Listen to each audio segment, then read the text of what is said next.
एक 12 साल का बच्चा क्या ही कर सकता है, जिसके पास ना पैसे हैं ना पहचान, बस एक बड़ा सपना है। वो बच्चा कुछ पैसे में नमकीन बेचता है और किसी को भी अंदाजा नहीं होता कि यही नमकीन एक दिन अरबों का बिजनेस बना देगी। उसने दुनिया में अपनी नमकीन को बेचने के लिए मुश्किलें बर्दाश्त की, लेकिन उसकी मेहनत और लगन ने उसे सफलता के ऊंचे मुकाम पर पहुंचा दिया। राजस्थान की बीकानेर की गलियों में एक लड़का पैदा हुआ। उसका नाम था रमेश।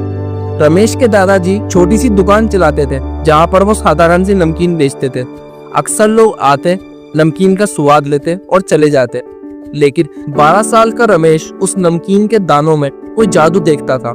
जब बाकी बच्चे मस्ती में लगे रहते, रमेश अपने दादाजी के पास बैठकर देखता कि कैसे बेसन का घोल तेल में डाला जाता है और सुनहरी नमकीन बनती है। धीरे धीरे उसने अपने आप भी कोशिश करनी शुरू कर दी।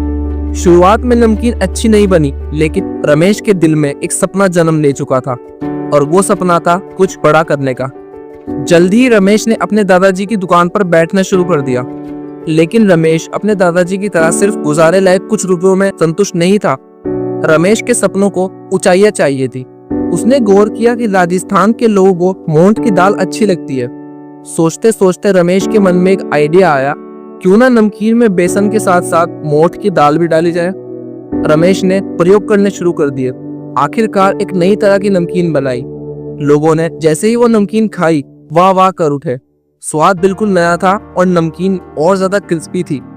रमेश की नमकीन हिट हो गई, लेकिन रमेश यही रुकने वाला नहीं था। उसने महसूस किया कि उसकी भुजिया अभी थोड़ी मोटी है, और अगर इसे और ज्यादा बारीक और ज्यादा कुरकुरा बना दिया जाए तो खाने वालों का अनुभव कई गुना बेहतर हो जाएगा। इसके लिए उसने महीनों तक मेहनत की। बेसन के घोल को थोड़ा पतला किया, लोहारों के साथ मिलकर कुछ नए तरह के औजार बनवाए। बार बार नाकाम हुआ, लेकिन उसने हार नहीं मानी। आखिरकार महीनों की मेहनत के बाद रमेश ने दुनिया को और ज्यादा बारीक और ज्यादा कुरकुरी नमकीन दी। अब स्वाद तो नया था, लेकिन रमेश को पता था अलग दिखने के लिए स्वाद ही काफी नहीं है। रमेश को चाहिए थी अलग पहचान।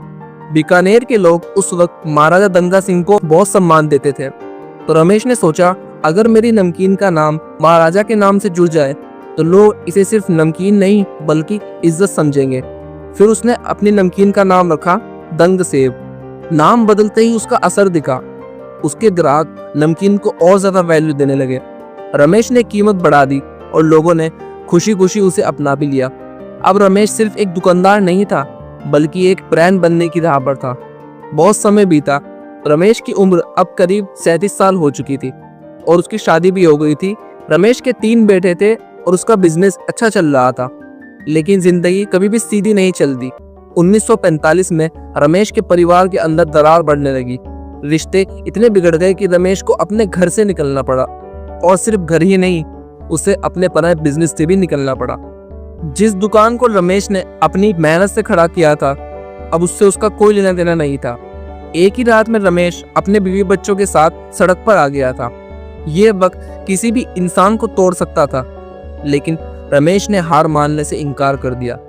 एक दिन रमेश की मुलाकात उसके बचपन के दोस्त से हुई। उसके दोस्त ने रमेश की हालत सुनी और मदद के तौर पे सिर्फ 1 रुपया दिया। बहुत लोगों के लिए ये बस 1 रुपया था, लेकिन रमेश के लिए ये जीवन रेखा बन गया। रमेश ने उस 1 रुपए से अपने बीवी बच्चों के लिए कमरा किराए पर लिया, फिर अपनी पत्नी के साथ मिलकर नया काम शुरू किया। रमेश की पत्नी बहुत ही स्वादिष्ट मूंग की दाल बनाती थी। दोनों ने मिलकर मूंग की दाल की नमकीन और मसाले बेचना शुरू किया। सुबह सुबह मूंग की दाल तैयार होती और फिर दिन भर रमेश बाजारों में घूमकर मूंग की दाल बेचता।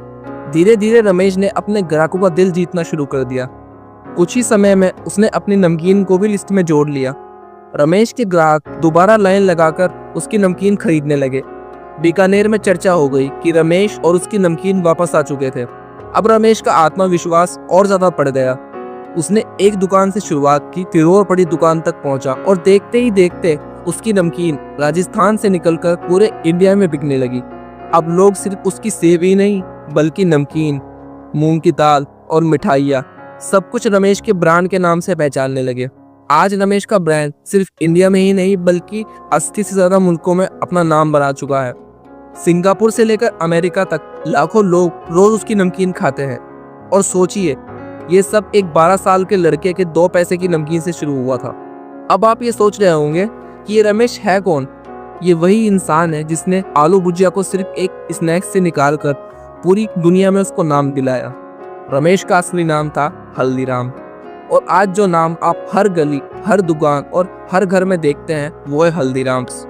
हल्दीराम की कहानी हमें सिर्फ यही सिखाती है कि चाहे शुरुआत छोटी ही क्यों ना हो, अगर आपके अंदर लगन, इनोवेशन और हार ना मानने का जज्बा हो तो दुनिया में कितनी बड़ी ताकत आपको रोक नहीं सकती। 2 पैसे की नमकीन बेचने वाला लड़का आज अरबों का साम्राज्य बना चुका है। और इसलिए जब आप अगली बार आलू भुजिया खाएं तो याद रखिए, आप सिर्फ नमकीन नहीं खा रहे, आप उस जज्बे का स्वाद ले रहे हैं जिसने रमेश के सपनों को हकीकत बना दिया। और हाँ, अगर आपको ये कहानी पसंद आई है तो आपको एक विद्यार्थी की ये कहानी भी जरूर सुननी चाहिए।